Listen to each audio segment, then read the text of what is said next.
மறுபிறவி என்பது உண்மையா அப்படின்னு கேட்டுட்டு, நாம் இறந்த பிறகு என்ன நடக்கும்னு யாருக்குமே தெரியாது.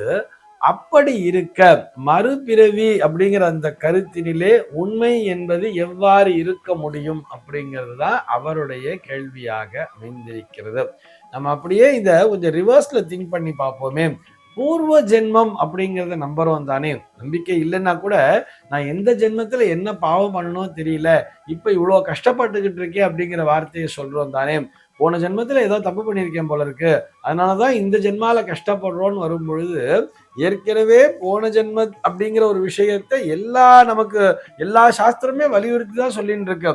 குறிப்பா ஜோதிட சாஸ்திரம் எடுத்துட்டா கூட பதவி பூர்வ புண்ணியானாம் லிக்கத்தே ஜென்ம பத்திரிகா அப்படிங்கிற மாதிரி சொல்லுவா.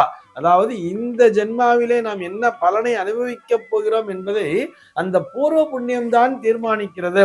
போன ஜென்மால பண்ண புண்ணியங்கள் தான் இந்த ஜென்மாவிலே நமக்கு அது அனுபவிப்பதற்கு துணை புரிகிறதுன்னு சொல்றார்.